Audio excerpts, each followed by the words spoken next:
बिस्मिल्लाहिर्रहमानिर्रहीम। अस्सलाम वालेकुम। मैं प्रोफेसर डॉक्टर अंजुम रहमान।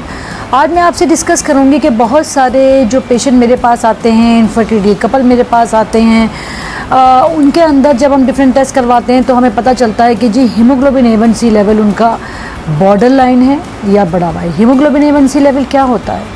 इससे आपकी फर्टिलिटी पे, आपकी रिप्रोडक्टिव लाइफ पे, आपके हार्मोनल इम्बैलेंस पे, आप अगर प्रेग्नेंट हैं, कोई भी चीज़ में क्या इफ़ेक्ट होता है। क्या हीमोग्लोबिन A1C बढ़ने से इनफैक्ट जो मेल पार्टनर है उसमें इनफर्टिलिटी हो सकती है, उसमें पैरामीटर्स में ऐसा डिफरेंस हो सकता है जिसकी वजह से आप इनफर्टाइल हो सकते हैं।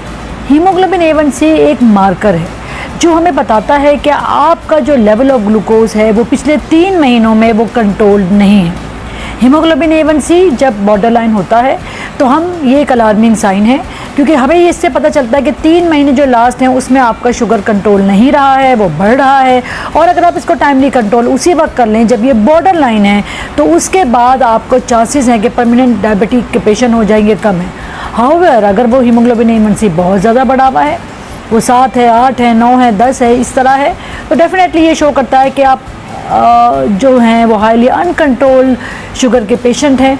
ना सिर्फ ये, जब आप अपने डिफरेंट शुगर के टेस्ट करेंगे हो सकता है कि आपकी दवाइयाँ के गोलियों से भी कंट्रोल ना हो सके और आपको इंसुलिन पे जाना पड़े। फीमेल पे इसका क्या इफेक्ट होता है?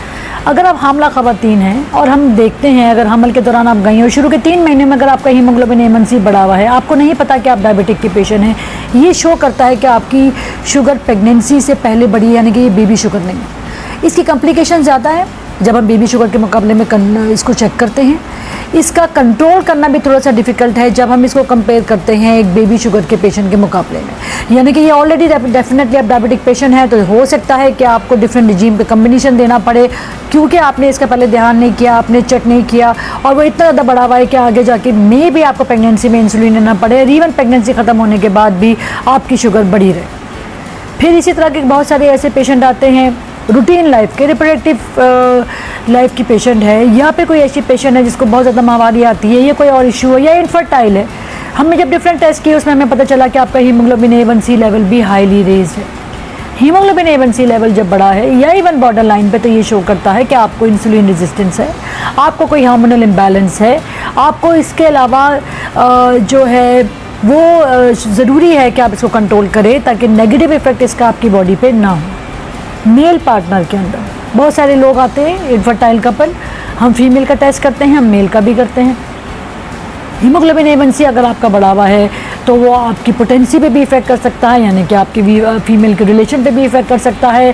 आपका जो सीमेंट पैरामीटर है, यानी कि जो पानी के टेस्ट के जो पैरामीटर्स हैं उनको भी ख़राब कर सकता है और आपकी फर्टिलिटी को भी ख़राब कर सकता है और आपकी एक सेक्सुअल लाइफ को भी इफ़ेक्ट कर सकता है अगर आप उसको टाइमली कंट्रोल ना करें। इंपॉर्टेंट बात यह है कि पेशेंट जो होते हैं हमारे पास, ये बड़ा मिसकंसेप्ट है कि जी हीमोग्लोबिन A1C तो बॉर्डर लाइन पे है या बढ़ा हुआ है। हम जो फास्टिंग शुगर करते हैं डॉक्टर साहब वो बहुत ज़्यादा बढ़ी हुई नहीं है, या हम जो रैंडम शुगर करते हैं वो बहुत ज़्यादा बढ़ी हुई नहीं है। हीमोग्लोबिन A1C आपको पिछले 2-3 महीनों का कंट्रोल बता रहा है। फास्टिंग आपको उस वक्त का लेवल बता रहा है। हो सकता है कि आपने रात कल का खाना सही से प्रॉपर्ली नहीं लिया, हो सकता है कि आपकी डाइट लास्ट डे सही नहीं हो और आपका जो फास्टिंग ब्लड शुगर है वो आपका ये एक्चुअल रिपोर्ट ना दे रहा हो। रैंडम ब्लड शुगर भी इसी तरह 100% कंक्लूसिव नहीं होता। यही वजह है कि अगर आपका हीमोग्लोबिन A1C बढ़ा हुआ है तो फिर हम आपका फास्टिंग और रैंडम का आपको एडमिट करते हैं, इसके डिफरेंट टेस्ट करते हैं और अगर वो परसिस्टेंटली बढ़े हुए होते हैं तो फिर हम आपको किसी न किसी मेडिकेशन पे डालते हैं। सो इम्पॉर्टेंट बात यह है कि जब आपका हीमोग्लोबिन A1C बॉर्डर लाइन हो रहा, जब भी आप अपने आप को एटलीस्ट डाइटरी कंट्रोल करें, वो ग़िज़ा जो शुगर के पेशेंट को नहीं खानी चाहिए आप भी इज्तनाब करें। पेशेंट कहता है कि जी डॉक्टर साहब मैं डायबिटिक तो नहीं हूँ, मेरी तो बॉर्डर लाइन है।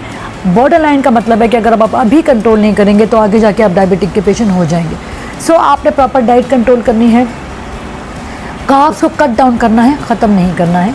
आप कोशिश करें कि आप जो रोटी खाएं वो आप जौ की खा लें या जो चक्की पे ब्राउन आटा मिलता है वो ले लें। ज़मीन के नीचे उगने वाली सब्ज़ी जैसे कि आलू है उसको अवॉइड करें। मीठी चीज़ों को कंटिन्यूस कट डाउन करें। आप राइस को अवॉइड करें। अगर आप बहुत राइस लवर हैं तो हफ्ते में कोई एक दिन ऐसा रख लें कि आप राइस ले लें। आप सब्ज़ी ले सकते हैं, फ़िश आपके लिए अच्छी है, मटन आपके लिए अच्छा है। अवॉइड करें बड़े गोश्त को खाना, ये और कोशिश करें कि अपना मीठा जितना नेगेटिव, जितना ज़ीरो कर सकें करें। काली चाय पी लें, कहवा पी लें। अगर आप बहुत शौकीन हैं चाय पीने के और आप बगैर चीनी के नहीं पी सकते तो चले कुछ ऐसा तक उसमें थोड़ा बहुत गुड़ डाल लें। आहिस्ता आहिस्ता ग्रेजुअली इस चीज़ों को मैनेज करें, अपने आप को मोबाइल करें।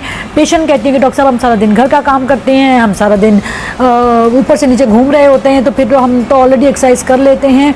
ये बिल्कुल आपका वर्कआउट नहीं है। वर्कआउट का मतलब है कि भले आप रोज़ाना 10 या 15 मिनट रखें जिसमें आप प्रॉपर एक वॉक करें, प्रॉपर एक फास्ट वॉक करें ताकि आपकी उस वक्त मेटाबॉलिज्म फास्ट हो।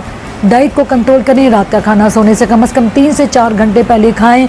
रात के खाने को कोशिश करें कि रात के खाने सोते वक्त आप मीठा ना खाएं, और दोपहर का जो भी मील हो वो भी कम्बिनेशन में प्रोटीन है, लो फैट है, गुड कार्ब्स है, आप इसमें ले सकते हैं। अगर आप ये सब कुछ करेंगे तो आपको दवाओं की ज़रूरत ही नहीं पड़ेगी।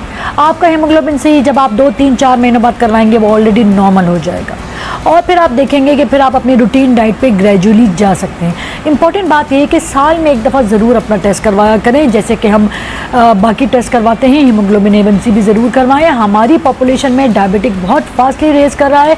रोज़ाना जितने मैं पेशेंट OPD में देखती हूँ, चाहे इनफर्टिलिटी के पेशेंट को, चाहे कैंसर के पेशेंट को, चाहे प्रेग्नेंट पेशेंट को, इनमें एक बहुत ज़्यादा हाई प्रेवलेंस है इन पेशेंट का कि इनमें हीमोग्लोबिन A1C एबनॉर्मल होता है या ये डायबिटिक होते हैं, दो उनको ये बात नहीं पता होती।